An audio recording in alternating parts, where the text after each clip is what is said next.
ضجت مواقع التواصل الاجتماعي في العراق بتداول مقاطع فيديو وصور فاضحة تظهر عميد إحدى الكليات في جامعة البصرة في أوضاع مخلة مع طالبة داخل مكتبه في الكلية، مما كشف عن عمليات ابتزاز للطالبات واستغلال للمنصب حسب مصادر.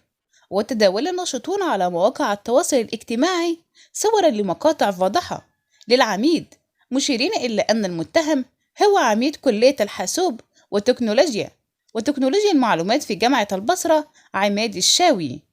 وأكد النشطاء أنه بعد التحقق من صور سابقة للعميد في مكتبه ظهر وجود تطابق بين اللقطات المسربة وصور المكتب.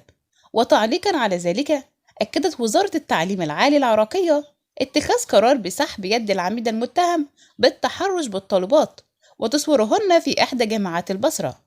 وقال المتحدث باسم وزارة التعليم العالي حيدر العبودي في تصريح للحرة إن الوزارة اتخذت الإجراءات القانونية بحق العميد الذي انتشر المشاهد الخاصة بتحرشه بالطالبات على مواقع التواصل الاجتماعي، مضيفا أن أولى الخطوات هي سحب يد الشخص المشار إليه.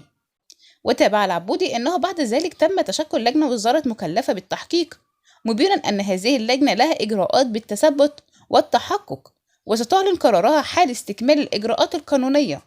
بالمقابل، أكدت مصادر مطلعة لموقع الحرة أن عددا من الطالبات ذكرن أن العميد وعددا من هيئة التدريس يبتزون الطالبات ويساوموهن مقابل الحصول على معدات تؤهلهن للحصول على الشهادة الجامعية، وإحداهن الطالبة التي ظهرت في المقطع المسرب.